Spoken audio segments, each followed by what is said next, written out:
እናልሸኝሽ? አይ ደርሻለሁ፣ ያስፈልገው። አመሰግናለሁ። አራዩል ምን እየሆንክ ነው? ተረጋጋ እንጂ።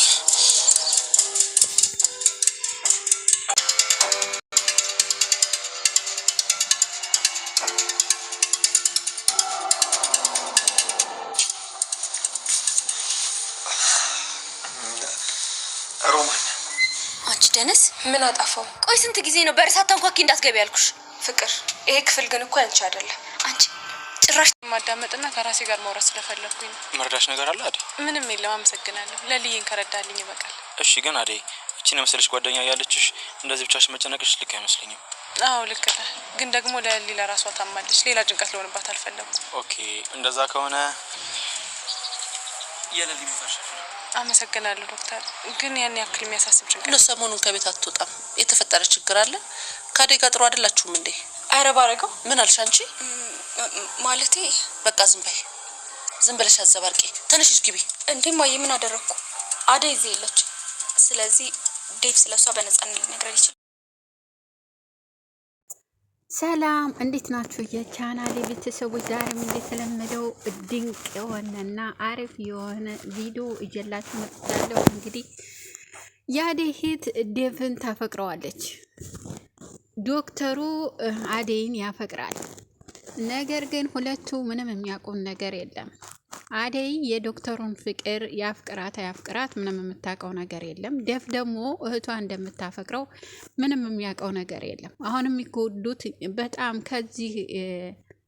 ከዚህ መካከል ከሶስቱ ከአራቱ ህይወት መካከል የሚጎዳው ማን ይመስላችኋል? ዴቭ ይጎዳል ማለት እንግዲህ እሱ ምንም የሚያውቀው ነገር የለም። ዶክተሩ እሷን የሚወዳትን ልጅ እንደሚያፈቅር እንደውም እስከነ መፈጠሩ አያውቀውም ዶክተሩን።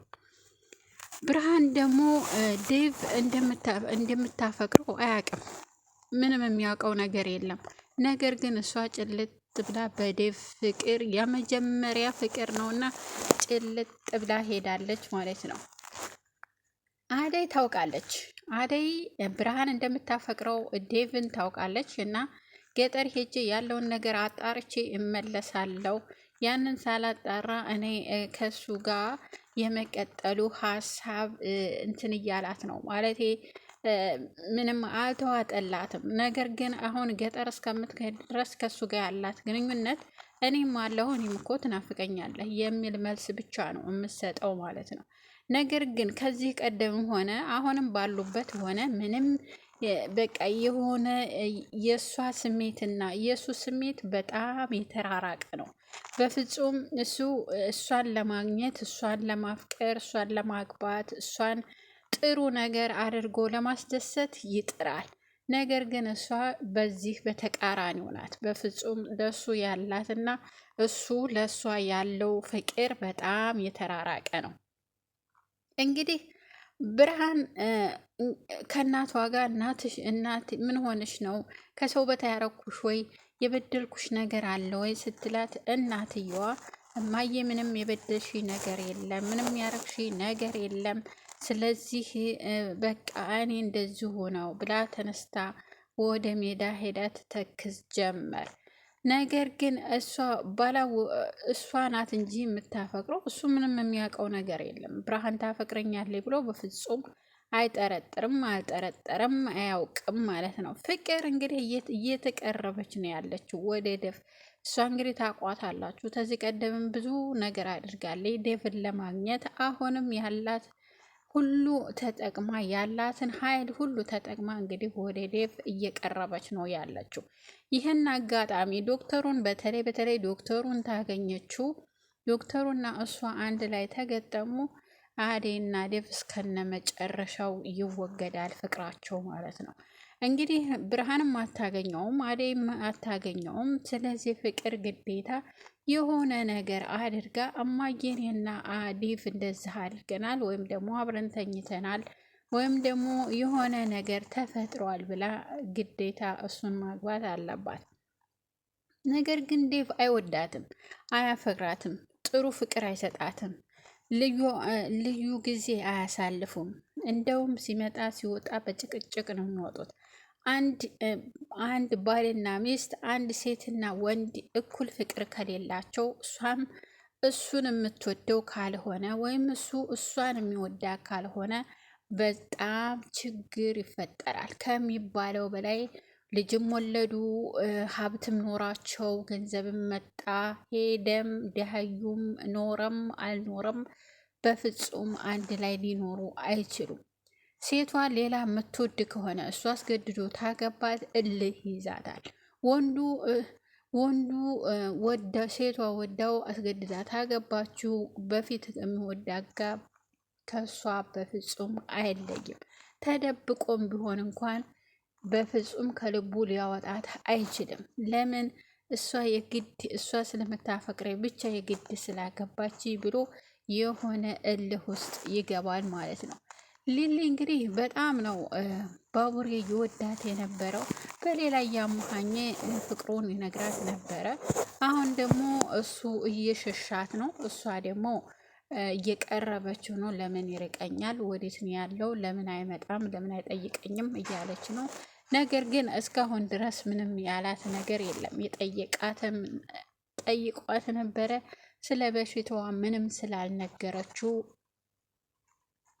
እንትን ሊላት አይችልም፣ ሊቀርባት አይችልም። ሄዶ ነበር ተመልሶ መጥቷል። ነገር ግን ስለ በሽታዋ ንገረኝ ቢላት ምንም የነገረችው ነገር የለም። እስካሁን ድረስ አልነገረችውም። እሷም ምናልባት ሊጸጽታት ይችላል እንግዲህ ወዳ ስላልነገረችው። ደግሞ ዶክተሩ እኔ ቤተሰብ የለኝም ስላለች በሽታዋን ለእሷ ነው የነገርኳት። ስለዚህ ምንም ማድረግ አልችልም። እሷን መጠየቅ ትችላለህ። እኔ ዶክተር ነኝ እንጂ ዝም ብሎ ተራ ሰው አይደለሁም የሰውን ሚስጥር አውጥቼ የምናገረው። እሷ ደግሞ ቤተሰብ የለኝም ለማንም መናገር አያስፈልግም ለእኔ ንገረኝ ስላለችኝ ለእሷ ነግሬያታለሁ። ሄደህ እሷን ጠይቅ ነው ያለው። እንግዲህ እንደዚህ ስላለው ባቡሬ በጣም ከፍቶታል። ማለቴ እንደ ቤተሰብ የለኝም ትላለች። እኔ እኮ ቤተሰቧ ነበርኩ። አሁን ባቡሬ ይህን ቃላት የተጠቀመችበት ምክንያት እሱ ባቡሬ እኔ ሌላ ሚስት አለች የምወዳት የምትወደኝ፣ እሷን ቀለበት ላረግላት ነው ላገባ ነው እያለ ወሬ ስለሚያወራላት እሷን አልመሰላትም። ሁል ጊዜ የሚነግራት ስለ እሷ እንጂ ስለ ሌላ ሴት አይደለም። እኛ ነን እንጂ የምናውቀው፣ እሷ ምንም የምታውቀው ነገር የለም። ስለዚህ ያንን ስላለ እሱ ሌላ እጩኝ አለው፣ ሌላ የሚወዳት ልጅ አለው፣ ሌላ ፍቅር አለው። ስለዚህ ለሱ ምን ብዬ እናገራለሁ? ቤተሰቤ ሊሆን አይችልም ነው ያለችው። አደይን ደግሞ ለአደይ መናገር ነበረባት። ይህን አደይ ቤተሰቤ ነው፣ ልክ እንደ ቤተሰብ ነው ማያት፣ አደይ ችግር የለም ብላ ማለት ነበረባት። ነገር ግን አደይን ትታ ባቡሬንም ትታ ለኔ ንገረኝ ነው ያለችው። ለሱ ተናግራለች። እንግዲህ አደይ መጨረሻ ላይ ሊሊና አደይ መጣላታቸው አይቀርም። አሁን አደይ ሊሊ ስትል የሆነ ነገር ተፈጥሮ እርግጠኛ ነኝ አደይ ከሷ ቤት እንደምትወጣ። ከሷ ቤት ከወጣይ ደግሞ አደይ በፍጹም መሄጃ የላትም። ወዴት ትሄዳለች? የት ትሆናለች? እነ ኪንጎ ጋር ትሆናለች። እነ ኪንጎ ጋር ተሄደች ደግሞ ምጥኔ ከኪንጎና አደይ አንድ ላይ ስለሚሆኑ ምጥኔ ደግሞ ተሱ ጋር ትለያያለች። በጣም የብዙ ህይወት ታበላሻለች አደይ። እንግዲህ ከእንግዲህ ወዳ ያለውን ማለት ነው እንግዲህ የዴቭን ታበላሻለች፣ የምጥኔን ባቡሬን፣ በቃ ሁሉንም ይበላሻል ማለት ነው። እንግዲህ አደይ ለሊሊ ነግራት ቢሆን እንደሚያፈቅራት ታውቃለች። ባቡሬ አንቺን ነው እንደዚህ የሚለው ያፈቅርሻል ብላ ነግራት ቢሆን ይህ ሁሉ አይፈጠርም ነበር። ብነግራት ጓደኛዋ ናት፣ መደበቅ የለባትም ነበረ። ስለዚህ አንቺ እንዳትናገሪ ለባቡሬ፣ ባቡሬ አፈቅራታለሁ፣ ወዳታለሁ፣ አገባታለሁ ምን የሚለው አንቺን ራስሽን ነው ብላ ብትነግራት ይሄ ሁሉ አይፈጠርም ነበር። ባቡሬም አይሸሽም ነበረ። እሷም ደግሞ ያው ያለውን ሚስጥር ትነግረው ነበር። ስለዚህ አሁን አደይ ብዙ ነገሮችን እያበላሸች እና እየጠመጠመች ነው። እሷ ሳታውቀው እየተጠመጠመባት ነው ማለት ነው። እንግዲህ እነኛን ሁለት ፍቅረኛሞች አበበንና ሉሊ ነው ልሊ የምትባለዋን እነሱን ደግሞ ሊያለያዩቸው ትንሽ ነው የቀራቸው። ለአበበ የሆነ ነገር ብለዋለች። ደግሞ ስመጣ ሉሊ አሁንም የሆነ ነገር ብላታለች። የሆነ ሴት ደውላለት የኔ ቆንጆ እያላት ነበረ። ቆይ ስልክ ላውራ ብሎ የኔ ቆንጆ እያለ ማን እንደሆነች አናውቅም። ጥላት ወጣች ነው ያለችው እንግዲህ